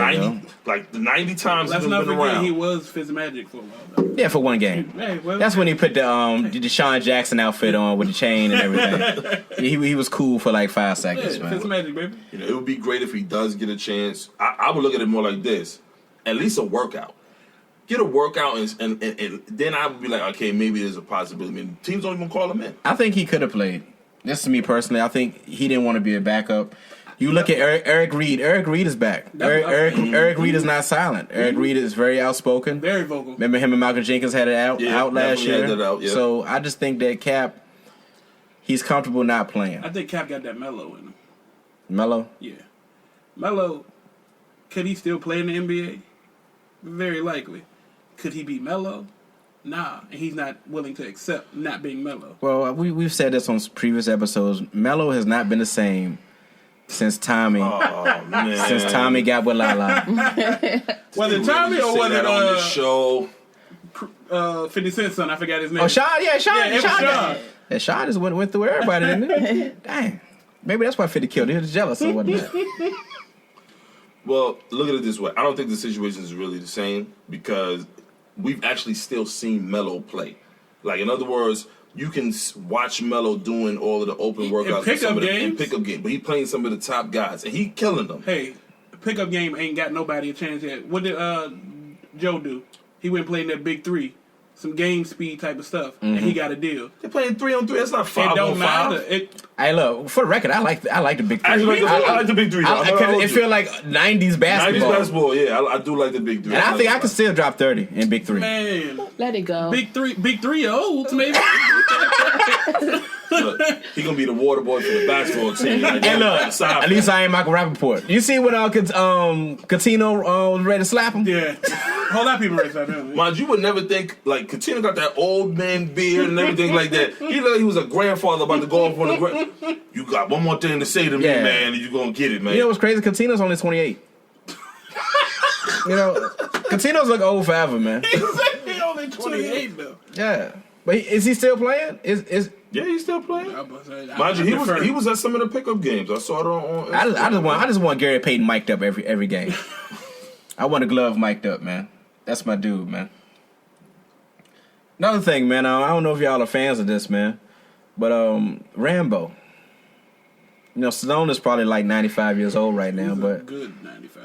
But he's dropping another Rambo, and I heard he's gonna redo Tango and Cash. Wait, it came out? Like a new Rambo came out? Rambo dropped today. Dropped today. I heard nothing of this. Yeah, the premise is they're at a nursing home, and I guess they got some terrorists going on. But yeah, Stallone is still an action star. How? I don't know. I'm 37. I remember when I was 3, he was getting older. Man. He was getting old then. He was 50 then. Yeah. But hey, he the white Morgan Freeman. I think they showed Morgan Freeman's kindergarten picture and he was 35. Oh yeah. Yeah, you know what's weird though? Out of all these years, we have never seen an Arnold Schwarzenegger and Sylvester Stallone movie, man, like a mashup, man. And I've always wondered how that would go down, man. They did the Expendables, and I'm not counting the Expendables. I'm talking about when they was in their prime. Oh, in their prime. Oh, yeah. I wanted to see something like that, man. You won't be able to understand nothing. First of all, we're not going to disrespect. Get out of here. You have to get out of here. This is my movie. You cannot be here. This is my movie. A whole bunch of throats. That's what the movie like, throats. Hey, yo. Hey, all my house stinks. I know it stinks. Yeah, if we could get like the Commando versus Rambo movie, you know, that would have been pretty dope. It would have been trash. You think so? It would have been trash. Because you think it's a one man band thing. It's too. I think too much would have been. Well, what about this though? What if Stallone was in Predator? Because you know they had a lot of big dudes in Predator. That could. I mean, maybe I didn't like Predator. So. Wow. I think you're the only one at this table that just said that. That's fair. The first Predator. Yeah. None of them actually. You like none of the Predators? I even liked the Danny Glover joint. The Danny Glover one was dope, man. The black dude beat Predator 1-on-1. Killed the 1-on-1. Killed the 1-on-1. But then the movie's like, all right, where's Sealy? Don't get me started on that movie. You want to hear a tangent, boy? The Color Purple is the worst movie ever made. I just want to throw it out there. We actually have to make this a segment. Please go. Why? First of all, every movie Oprah is in is horrible. Wow. The comments made by these comments are strictly mine. Does not represent Snuff Magee. Thank you. If you need to. The Color Purple is not a. It's not a good movie, guys. Like it's not a good piece of cinema. That's trash. It's not a good piece of cinema. It was great acting. You don't think it was great acting? No. You told Harpo to beat me. And then Beloved is the second worst movie. I will admit I haven't seen. I didn't see Beloved. Yeah, no. I'll go with you. I'll go with you on the Beloved. I'll go with you on the Beloved. I'm not going with you on the Color Purple. Okay, those are two of the worst movies ever. Until you do right by me, Kim. That's not good. I will say, I mean, maybe it's so glamorized because it was just a black film done by Steven Spielberg. Yeah. Caroline, man, he be in the shower go. Nah, man. God is trying to tell me. Nah, man, I get it. I get the glorification of it, like you said, for that matter. But the movie, and I don't think people look at it unbiased because of it. If you look at it unbiased, it's not a good movie.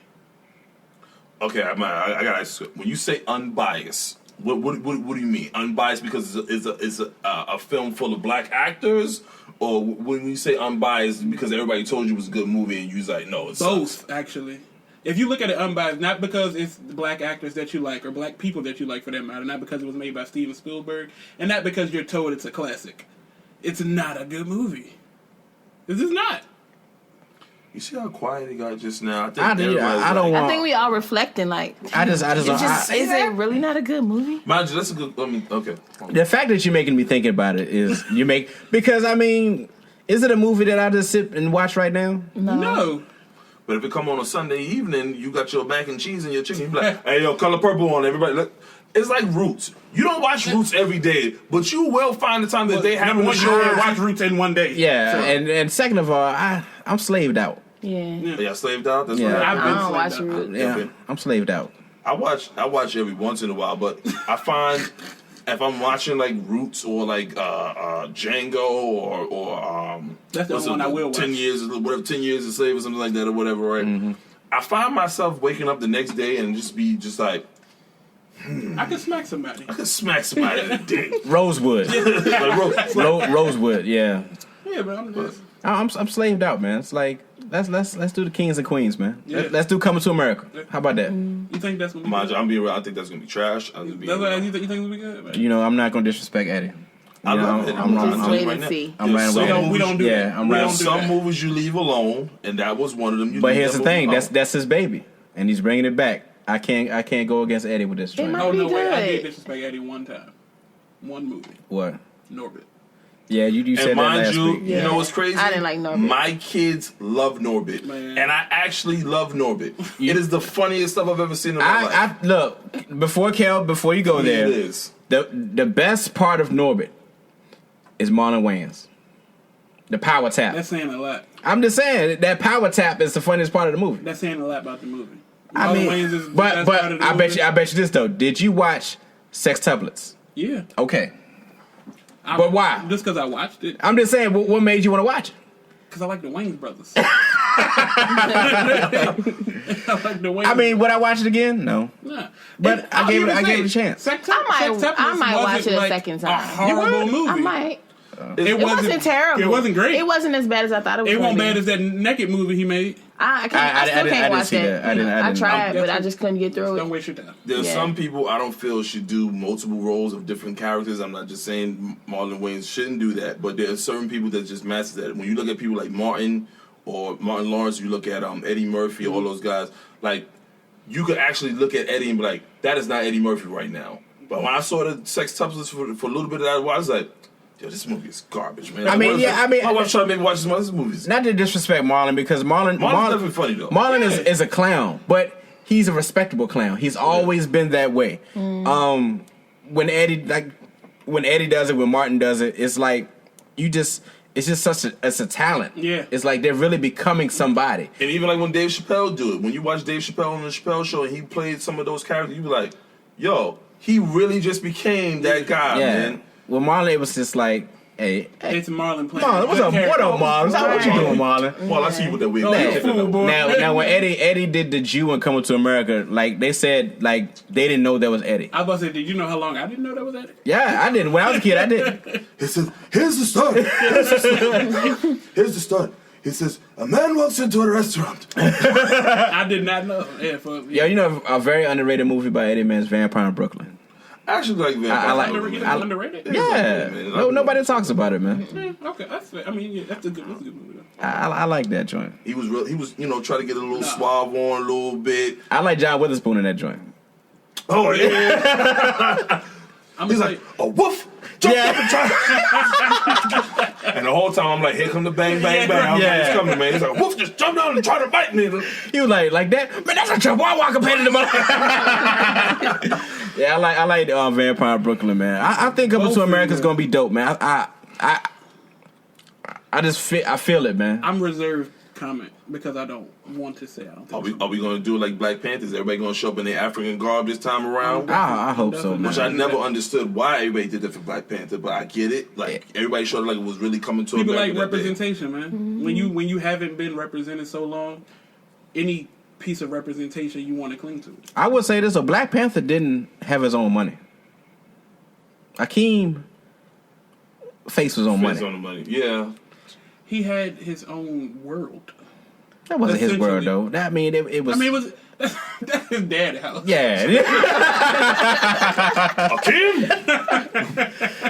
yeah. But Coming to America was like what over 30 years ago, and it was showing us as kings and queens, man. Yeah, and that's dope. it was star-studded. You know, to this day, it holds up good. It's one of the movies that stands the test of time, man. And I'm just hoping that part 2 does the same thing. I'm looking forward to Dolomite too. But I'm hearing like really good things about Dolomite. Yeah, I am. I actually watched because I seen bits and pieces of Dolomite growing up, but actually a couple weeks ago I watched the original Dolomite all the way through or whatever. Rudy. Yeah, and it was the production was not great on it. Of course, this is black sport. Yeah, but at the same time. It was like HD. Yeah, this is a man. Color? Oh my god!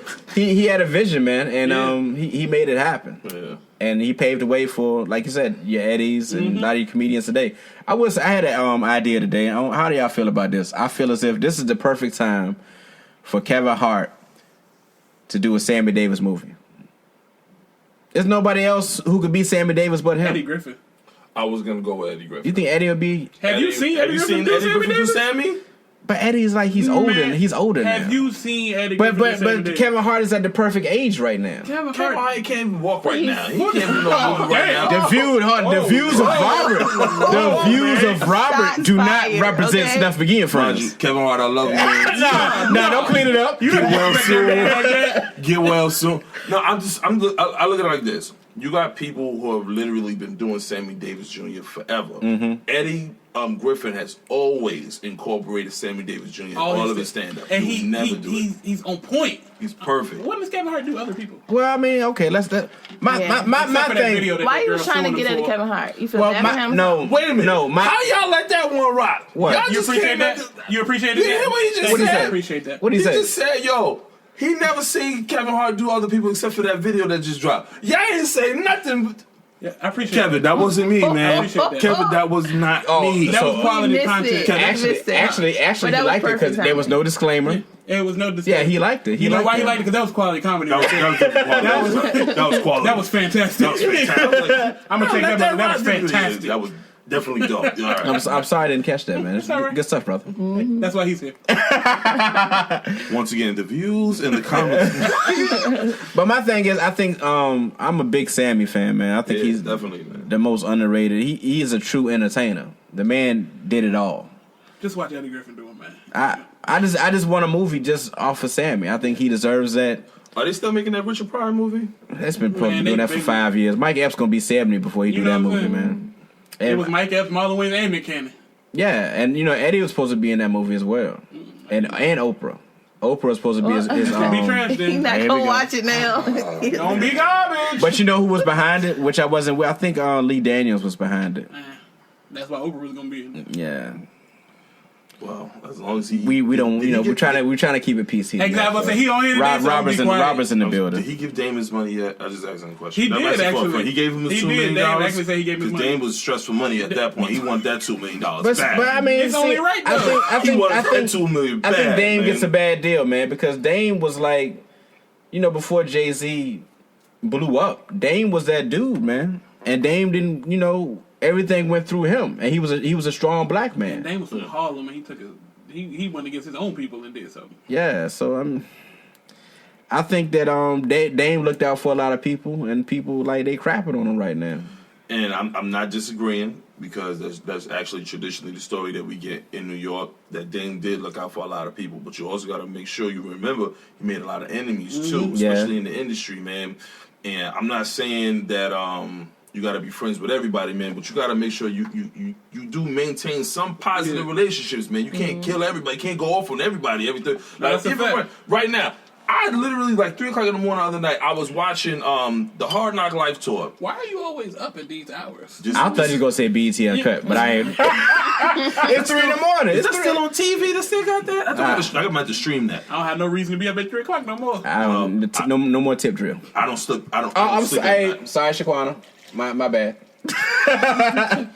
But I was watching it, and I said, the way he screamed on Clue, I said, no, sir. There's no way I could have worked. He screamed on Clue like Clue was a little kid. Yeah. And then was cutting on his haircut. He said, yo, you got to blow out a fade and an afro. Yo, how you doing this, right? And I said, yo, Clue you going to take that? Clue took that joint, though. Yeah. Clue got smacked up by Sieg, too, I heard. Well, yeah. Now just put this in perspective, though. DJ Clue is still on the radio, still making mixtapes. That's a fact. And Dame is doing what? Growing Up Hip Hop. I'm gonna drink my water. I'm gonna drink this. Growing Up Hip Hop. He dropped a movie. He did. I be watching Growing Up Hip Hop, so I saw it. Okay. I I don't do the Reality show. yeah. Not many of them, but Now, hold on. I do When like you say that. a movie, are you saying a movie that's going to be like streamed on Netflix? Definitely not saying that. Oh, first of all, Netflix is blowing right now. Netflix is blowing. The But I'm Irishman, saying, like, Paper Soldier, like, which was a classic, or is a classic. So something that went straight to DVD. so the Color Purple was garbage, but Paper Soldier is a classic. It's a hood classic. Okay. Oh, I didn't get to finish my statement on Color Purple, though. I can respect what the Color Purple is and what it did for people like us. But that doesn't make it a good movie. What did it do? Like you just said, like it's a movie full of black people made by Steven Spielberg. That's big. Yeah. But also think about it this way. Steven Spielberg had to seek these particular black actors out in order to get that movie done the right way. Like, I don't think... Or just to get it done. Who do you get... You can't... We don't agree on the right way. You don't agree on the right way? Okay. I think Quincy Jones was the mastermind behind it. So I think, Oprah wasn't a big actress. Mind you, can we take a moment right now and just big up Quincy Jones right now? Because I'm being real, man. Quincy Jones do not get as much respect as he should, man. There's so many people who career that he launched, man. I'm being real. I'm sorry. It's Tupac's behind the curtain. Picture me rolling. I'll let you have that. Did you hear the Sanford and Son theme song? That is Quincy Jones. Now, Quincy worked with Frank Sinatra, which is dope in itself. Right. Which is dope in itself. Never mind. But I do think Quincy was into some shady stuff. We keep it in PC because Dr. Dunham is on here today. Yeah. Make sure y'all remember that for the future. Dr. Dunham. When we do Snuff After Hours, though, as soon as it's done, yeah, we can. I'm gonna touch that. We can dive into it. the after hours, man. When Mr. Dunham leaves, we're gonna dive into this because there are some things that are on my heart that I cannot reveal this time. If you watch the show, you know that's what I do. I tangent. Yeah, hey, Cal, you have been outstanding tonight, man. I'm very amazed. I appreciate it. I'm very amazed, Mind man. you, he just said tonight, so I'm trying to figure out what No, happened. because I know on why the he said show. tonight. I appreciate it. Teachers in the building. We want your students to watch this episode, man. Listen, no disrespect, and I definitely want my students to watch this. But my students cuss more than we do. I don't cuss. So I'm just saying, I love my students, but I'm just keeping it real. I'm gonna be honest with you, brother. I don't know if they get busy like me. I am not encouraging cussing. Do not do that. I am actually encouraging cussing because who told you it was a bad word? Some white people. Yeah, no doubt. I mean, who gets to say that? The views and statements My made bad. by Kel After that, my do bad. not represent You just the complimented statements me. of Mr. You just complimented me. That's they my gonna, bad. they Mind gonna, you, that's actually a good question though, but like I don't know, man. I put it to you this way. I always get to that moment where I think, if I cuss, my mama's gonna just pop up and punch me right in my face. I just said, I ain't doing it, man. And I don't take a chance. But you wanna know what's crazy? I'm gonna tell the story real quick too. I know she's gonna kill me. She's gonna listen to the podcast anyways. You know, I caught my daughter cussing one day. One of my middle daughter, she was mad at my older daughter, right? And when I said she was going off, How old is she? I need to set up. so my daughter right now is 12, right? And so her and my older daughter was having an argument on Snapchat. So I'm going through the phone. I said, "Wait, she is going off right now. Sisters are arguing. Sisters are going off right now. Snapchat fighting? But the content of what she was saying was absolutely true. So I couldn't yell at her. I said, just for the record, even though what you said was true, you got to clean this up, though. You can't say it this way. Oh, next she was time, cussing whatever. good. She was going in. She was doing a good job. It's like, I said, Was he? that's Was she like Desi Banks for that joint? Like, lame man. He's funny. I like that dude. He's funny. He's coming. He's coming, He's dog. funny. He's coming. But I always get that mindset, like either my grandmother or my mother gonna just show up. As soon as I start going off, man, I said somebody gonna show up and I'm gonna get in trouble. So let me be quiet.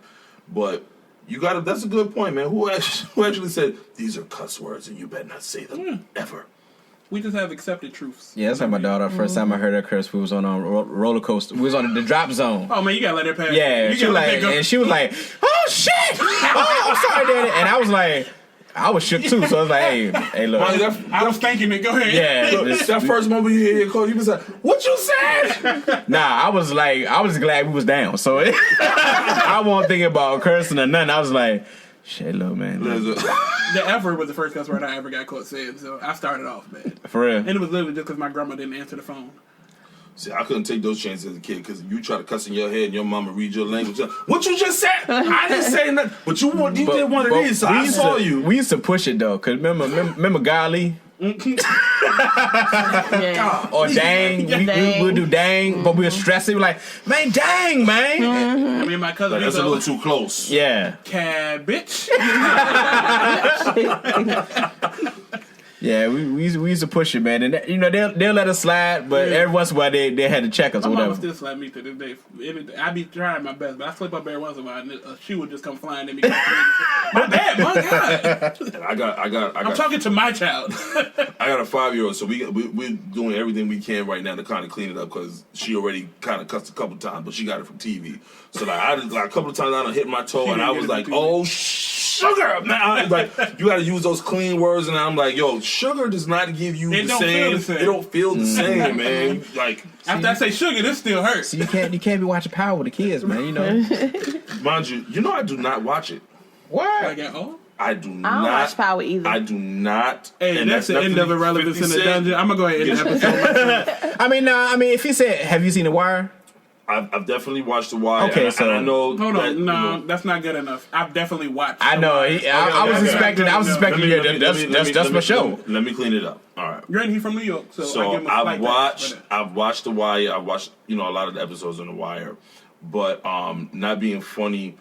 Oftentimes, some of the movies or some of the shows that I see that like kind of glorify like the little drug scene and drug trade and stuff like that, especially among black people, is something I kind of stray away from. But my thing with The Wire was like, to me, it wasn't kind of glorifying because it was all aspects of the game. It was the police, City Hall, all that stuff. A true story. But it was definitely a true story. But like even with those things, it's like stuff I don't want to see. No doubt. It's nothing because when you grow up in an environment like that, like I did.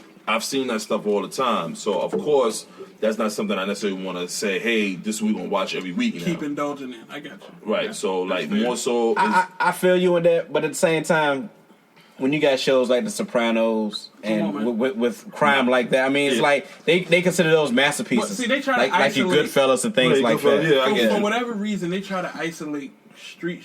I'm a cuss. They try to isolate street shit to us when those things are the exact same thing, but maybe because it's organized better or because somebody... That's the word. Yeah. They call that organized crime, you know? So it's still a murder, dog. Cuz still got whacked. I'm just more, I guess, like, okay, I put and that's not really a point to disagree. Yeah, I know, I got you. I guess, like, okay, one of my favorite shows right now that I watch consistently, I'm waiting for them, to start again, is Blackish. My favorite show. I and love it's my Blackish. favorite show. They about to have a girlfriend's reunion on And it. it's very underrated. I don't know why we don't love it. Like our people don't love it as more. We do. All the black people I know like it. But a lot of people aren't bigging it up like they should. And I like Blackish and I like Secure. Yeah, I like Insecure. my wife loves it. Have y'all watched the Black Lady Sketch Show? Yeah, Black Lady Sketch Show. Every episode. Haven't caught it yet. I love it. Y'all need to get up on that. Get up on that. I love it, man. Bro, it was too quick though. What do you mean? That was the season finale like 2 weeks ago. I think HBO gave him like 6 or 7. That's what bothers me sometimes with HBO. Like even Insecure be like 8 episodes. Mm-hmm. Like give us The Sopranos is 23 episodes a season. Give us Game of Thrones episodes. Give me 12. But even with Power, it's only like 10 or 12 episodes. Like I don't care about Power. But a lot of times now they give them like the seasons will be like 10 to 15 episodes. Even with like shows like Better Call Saul, it's like that. That's because Better Call Saul wasn't that good. I love it. It was a good show, but coming off of Breaking Bad, it started slow. It's a prequel. Breaking Bad is one of the greatest shows of all time. It did, but Breaking Bad started slow the first few episodes. But when it picked up, it picked up. Man. That's fair. I couldn't get through the first couple episodes. You got look. I'm telling you, if you get through 4 episodes, it's like you know how the roller coaster like click, click, click, click. Once you go there, I'm excited for El Camino. Huh? The movie, the Breaking Bad movie. Oh yeah. I'll be watching that, man. It's a great, but I mean, like I said, that's about what crystal meth. I mean, but because he was sick and he was white, so dang it, my bad, dude. Another disclaimer, please do. Listen, because I know you gotta go work with them people.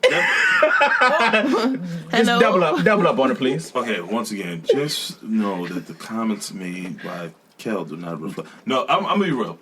Oftentimes, I do have to work with different races every single day. I'm gonna be real as I can. I'm on a show. I understand I was on Ellen and all of that.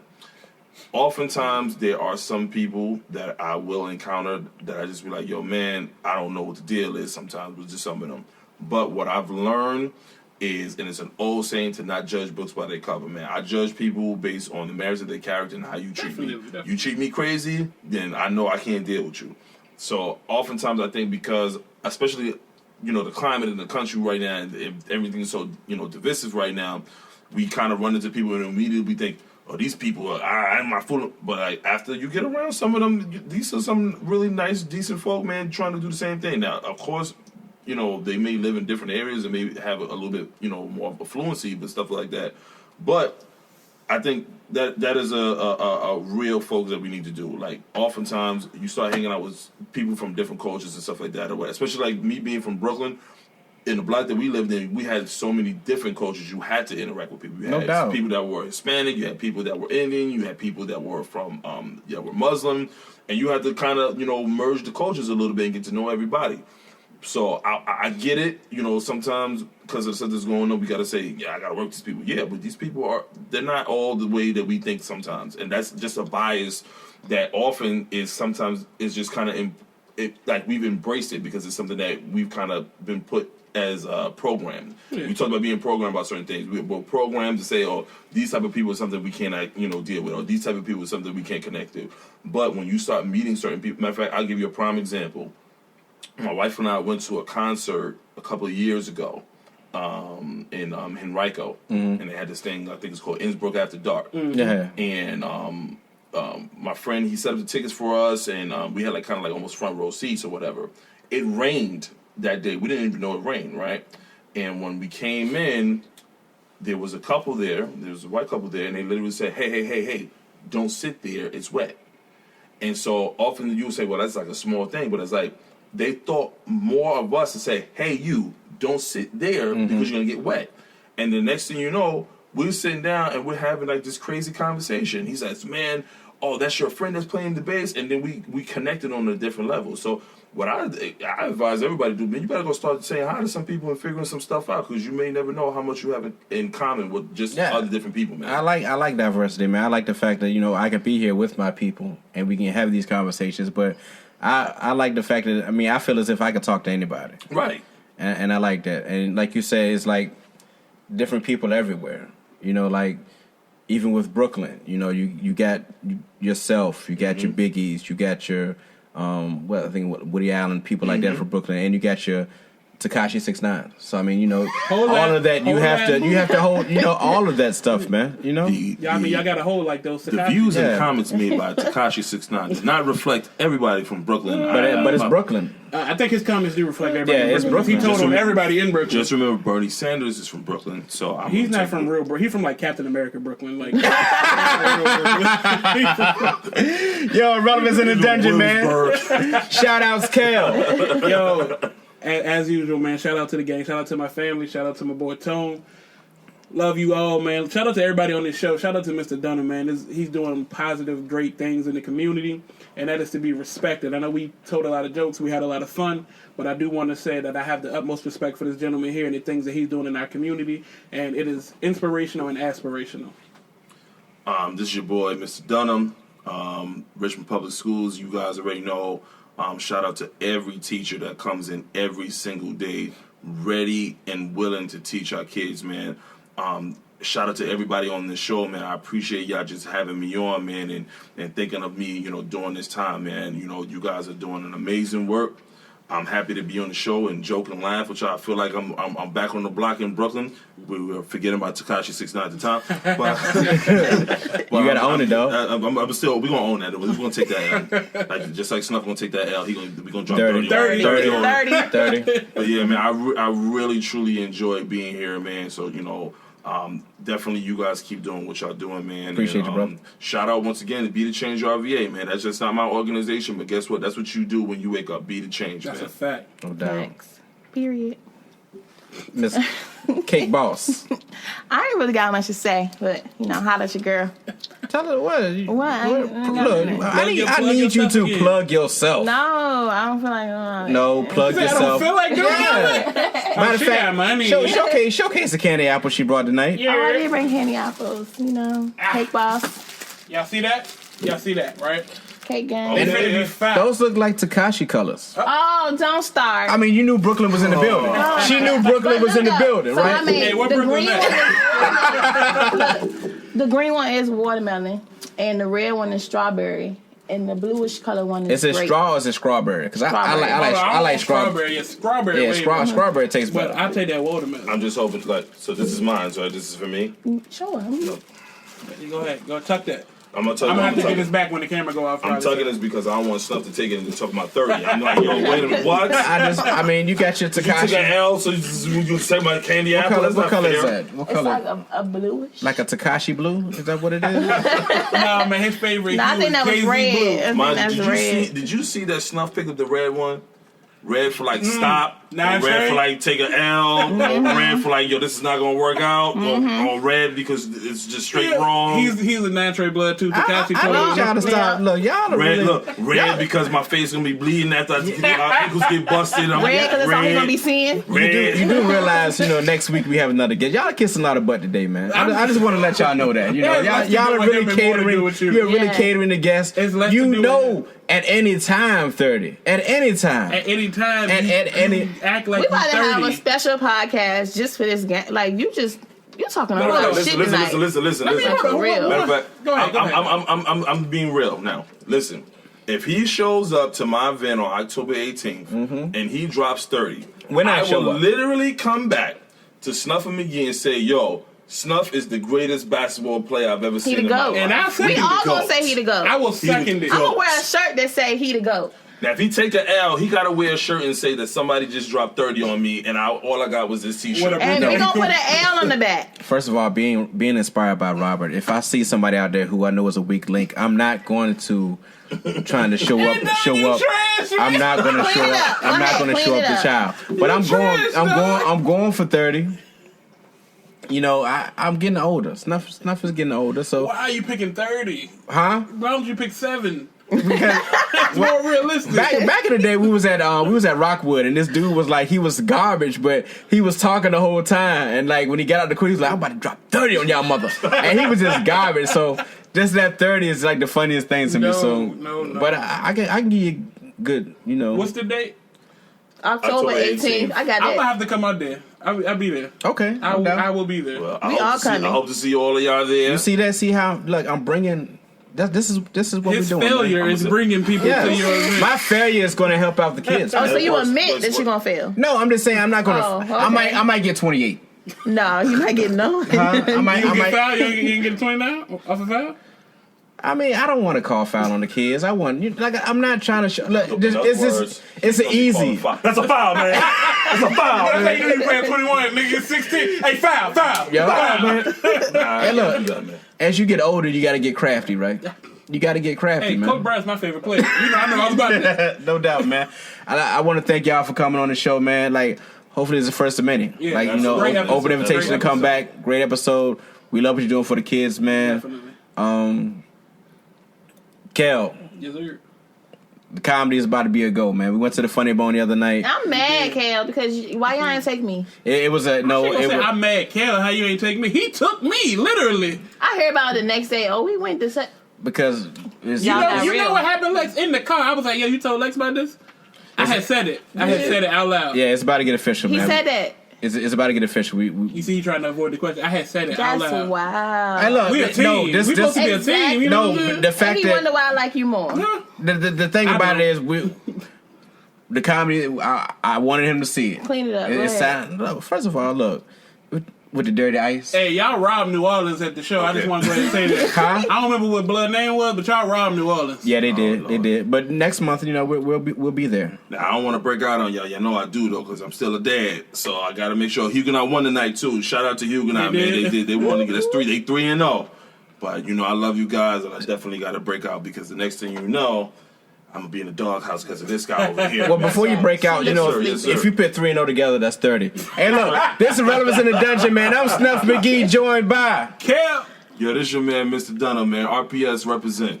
Lexiana, a.k.a. the Cake Boss. All right, we out, fellas. Peace. Yeah. Yep. You've been listening to Snuff Magee and Friends. Irrelevance in the Dungeon.